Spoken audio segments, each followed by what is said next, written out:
Hi friends, എല്ലാ പേർക്കും ഷീബാസ് കിച്ചണിലേക്ക് സ്വാഗതം.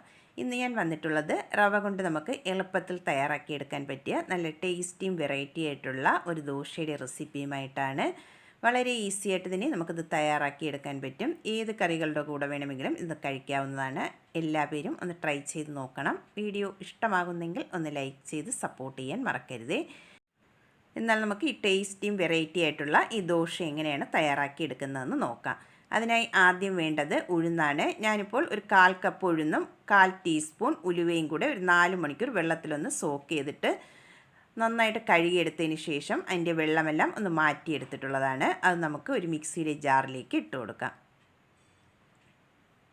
ഇനി അതിലേക്ക് ചേർത്ത് കൊടുക്കുന്നത് 1/2 കപ്പ് ചോറാണ്. നിങ്ങളുടെ കയ്യിൽ ഏത് ചോറാണുള്ളത് അതെടുക്കാവുന്നതാണ്. ഞാനിപ്പോൾ മട്ടരിയുടെ ചോറാണ് എടുത്തിട്ടുള്ളത്. അത് അതിലേക്ക് ചേർത്ത് കൊടുക്കാം. ഇനി ഇതിലേക്ക് അരയ്ക്കാൻ ആവശ്യമായിട്ടുള്ള വെള്ളവും കൂടെ ഒഴിച്ചു കൊടുക്കാം. ഞാനിപ്പോൾ 1 കപ്പ് വെള്ളമാണ് എടുത്തിട്ടുള്ളത്. അതിൽ നിന്നും ആദ്യം ഒരു 3/4 കപ്പ് വെള്ളം നമുക്കിതിലേക്ക് ഒഴിച്ചു കൊടുക്കാം. 3/4 കപ്പ് വെള്ളം ഒഴിച്ചതിന് ശേഷം നമുക്ക് നന്നായിട്ട് ഇനി ഇതൊന്ന് അരച്ചിട്ടെടുക്കണം. ഇതിപ്പോൾ നന്നായിട്ടൊന്ന് അരച്ചെടുത്തിട്ടുണ്ട്. അരച്ചെടുത്തത് നമുക്കൊരു ബൗളിലേക്ക് ഒഴിച്ചു കൊടുക്കാം.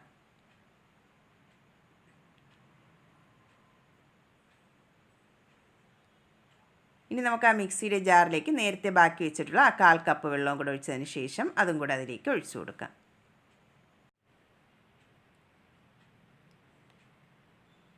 ഇനി ഇതിലേക്ക് ചേർത്ത് കൊടുക്കേണ്ടത് റവയാണ്. ഞാനിപ്പോൾ 1 കപ്പ് റവയാണ് എടുത്തിട്ടുള്ളത്. റവ എടുക്കുമ്പോൾ വറുത്തതായിരുന്നാലും വറുക്കാത്തതായിരുന്നാലും ഏതായാലും കുഴപ്പമില്ല. ഞാനിപ്പോൾ 1 കപ്പ് റവ എടുത്തിട്ടുണ്ട്. ആദ്യം നമുക്ക് 1/2 കപ്പ് റവ ചേർത്തതിന് ശേഷം നന്നായിട്ട് ഒട്ടും കട്ടകളില്ലാതെ ഒന്ന് മിക്സ് ചെയ്തതിന് ശേഷം ബാക്കിയുള്ള റവയും കൂടെ ചേർത്ത് കൊടുക്കാം. ഇനി നമുക്ക് ബാക്കിയുള്ള റവയും കൂടെ അതിലേക്ക് ചേർത്ത് കൊടുക്കാം. എന്നിട്ട് നന്നായിട്ട് ഇനി ഒന്ന് മിക്സ് ചെയ്തിട്ട് എടുക്കാം. ഇതിപ്പോൾ നന്നായിട്ട് ഇനി ഒന്ന് മിക്സ് ചെയ്ത് എടുത്തിട്ടുണ്ട്. ബാറ്റർ ഇപ്പോൾ കുറച്ച് കട്ടിയായിട്ടാണ് ഇരിക്കുന്നത്. നമുക്കിതിലേക്ക് കുറച്ച് വെള്ളത്തിൻ്റെ ആവശ്യവും കൂടെ ഉണ്ട്. അതും കൂടെ അതിലേക്ക് ചേർത്ത് കൊടുക്കാം. ഞാനിപ്പോൾ ഒരു 1/2 കപ്പ് വെള്ളവും കൂടെ ഇതിലേക്ക് ചേർത്ത് കൊടുക്കുന്നുണ്ട്. അതും കൂടെ ചേർത്തതിന് ശേഷം നന്നായിട്ട് ഇനി മിക്സ് ചെയ്തിട്ട് എടുക്കണം. ടോട്ടൽ ഞാൻ ഇതിലേക്ക് 1/2 കപ്പ് വെള്ളമാണ് ചേർത്ത് കൊടുത്തിട്ടുള്ളത്. ഇതിപ്പോൾ നന്നായിട്ട് ഇനി ഒന്ന് മിക്സ് ചെയ്തെടുത്തിട്ടുണ്ട്. ഈ കൺസിസ്റ്റൻസിയിൽ വേണം ബാറ്റർ ഒന്ന് റെഡിയാക്കി എടുക്കാനായിട്ട്.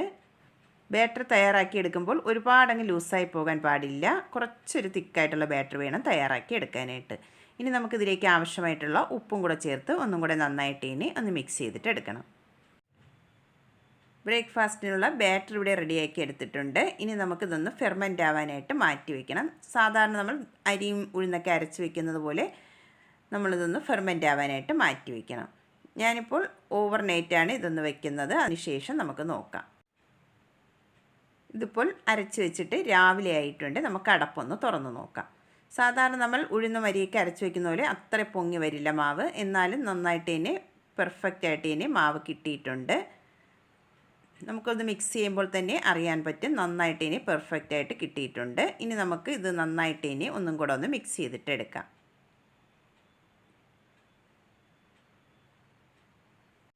ബ്രേക്ക്ഫാസ്റ്റിനുള്ള മാവ് ഇവിടെ റെഡി ആയിട്ടുണ്ട്. ഇനി നമുക്കിത് എങ്ങനെയാണ് തയ്യാറാക്കി എടുക്കുന്നതെന്ന് നോക്കാം. ഞാനിവിടെ ഒരു പാൻ സ്റ്റൗവിലേക്ക് വെച്ച് കൊടുത്തിട്ടുണ്ട്. അത് നന്നായിട്ടൊന്ന് ചൂടായി വന്നതിന് ശേഷം അതിലേക്ക് കുറച്ച് ഓയിലൊന്ന് ബ്രഷ് ചെയ്ത് കൊടുക്കാം. നോൺ സ്റ്റിക്ക് പാൻ ആയതുകൊണ്ട് ഓയിൽ ബ്രഷ് ചെയ്തില്ലെങ്കിലും കുഴപ്പമില്ല. ഞാനിവിടെ കുറച്ചൊന്ന് ബ്രഷ് ചെയ്തെടുക്കുന്നുണ്ട്. ഇനി നമുക്കതിലേക്ക് 1 സ്പൂൺ മാവ് അതിലേക്ക് ഒഴിച്ചു കൊടുക്കാം. എന്നിട്ട് ജസ്റ്റ് ഒന്ന് പരത്തി കൊടുത്താൽ മതിയാകും. ഒരുപാടിട്ടങ്ങ് പരത്തിയെടുക്കേണ്ട ആവശ്യമില്ല. ജസ്റ്റ് ഇതുപോലെ ഒന്ന് പരത്തി കൊടുക്കാം.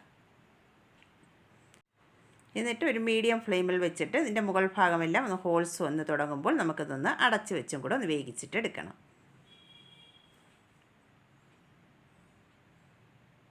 ഇതിപ്പോൾ മുകൾ ഭാഗമെല്ലാം നന്നായിട്ട് ഹോൾസൊക്കെ വന്ന് തുടങ്ങിയിട്ടുണ്ട്. ഇനി നമുക്കിതൊന്ന് അടച്ച് വെച്ച് കൊടുക്കാം. അടച്ച് വെച്ചതിന് ശേഷം 1 മിനിറ്റും കൂടെ നമുക്കിതൊന്ന് വേവിച്ചെടുത്താൽ മതിയാകും. ഇതിപ്പോൾ 1 മിനിറ്റ് ആയിട്ടുണ്ട്. നമുക്ക് അടപ്പൊന്ന് തുറന്ന് നോക്കാം. ഇതിവിടെ റെഡിയായി വന്നിട്ടുണ്ട്. ഇനി നമുക്ക് പാനിൽ നിന്ന് മാറ്റിയെടുക്കാം.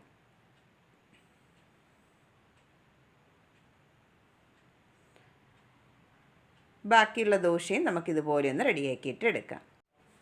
എല്ലാ ദോശയും ഞാനിവിടെ റെഡിയാക്കി എടുത്തിട്ടുണ്ട്. നല്ല ടേസ്റ്റിയും അതുപോലെ നല്ല സോഫ്റ്റുമായിട്ടുള്ള ദോശയാണ്. എല്ലാ പേരും ഒന്ന് ട്രൈ ചെയ്ത് നോക്കണം. റവ ഉണ്ടെങ്കിൽ നമുക്ക് എളുപ്പത്തിൽ തയ്യാറാക്കിയെടുക്കാൻ പറ്റിയ നല്ല ടേസ്റ്റിയും സോഫ്റ്റുമായിട്ടുള്ള ദോശയാണ്. ഏത് കറികളുടെ കൂടെ വേണമെങ്കിലും നമുക്കിത് കഴിക്കാവുന്നതാണ്. എല്ലാ പേരും ഒന്ന് ട്രൈ ചെയ്ത് നോക്കണം. വീഡിയോ ഇഷ്ടമാകുന്നെങ്കിൽ ഒന്ന് ലൈക്ക് ചെയ്ത് സപ്പോർട്ട് ചെയ്യാൻ മറക്കരുതേ. ആദ്യമായിട്ടാണ് കാണുന്നവരുണ്ടെങ്കിൽ പ്ലീസ് ഒന്ന് സബ്സ്ക്രൈബ്